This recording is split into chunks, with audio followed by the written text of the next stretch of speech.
દીવમાંથી જાફરાબાદ તરફ બોટ દ્વારા દરિયાઈ માર્ગે જતો મોટો દારૂનો જથ્થો પકડી પાડતી LCB Gir Somnath.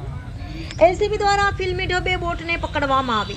એલસીબીના police inspector એસ.એ. મિશ્રાણીના માર્ગદર્શન મુજબ police sub inspector V K. Zala તથા ટીમના માણસો પેટ્રોલિંગમાં હતા। દરમિયાન police head constable Pravinbhai Mori, Prafulbhai Vadher, Rajubhai Gadhiya તથા પેરોલ ફ્લો સ્કોડના પોલીસ કોન્સ્ટેબલ સંદીપસિંહ જણકાટનાઓને મળેલ બાતમીના આધારે નીચે જણાવેલ વિગત મુજબના ઇસમોને દીવમાંથી જાફરાબાદ તરફ બોટ દ્વારા દરિયાઈ માર્ગે ઇંગ્લિશ દારૂનો જથ્થો હેરફેર કરતા હોવાની માહિતીના આધારે નવા બંદર દીવાદાંડી પાછળ 3 નોટિકલ માઇલ દરિયાઈ સીમામાંથી પકડી પાડી નવા બંદર મરીન પોલીસ સ્ટેશન ગુના રજિસ્ટર નંબર 90/2024 પ્રોહિબિશન એક્ટ કલમ 650 81 98 2 99 મુજબ ગુનો રજીસ્ટર કરી કાયદેસરની કાર્યવાહી કરવામાં આવેલ છે।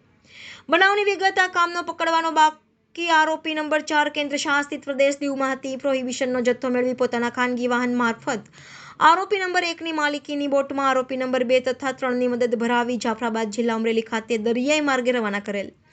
જાફરાબાદ બોટ પહોંચી આરોપી નંબર 1 દ્વારા ફોન દ્વારા જાણ થઈ કઈ જગ્યાએ અને કોને દારૂનો જથ્થો આપવાનો હતો તે જણાવવાનો હતો।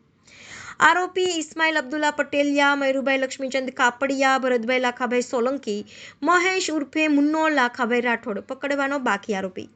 ઉના પંથકમાં દરિયા કિનારે અંગ્રેજી દારૂનો વેપાર સામાન્ય થઈ ગયો છે, ત્યારે સ્થાનિક તંત્ર પ્રશાસનના આ તકે ખાસ ધ્યાન આપે તેવી લોક માંગ ઉઠી છે। સંવાદદાતા અરશદ વાઢર, દીવ મિરર ન્યૂઝ, ઉના।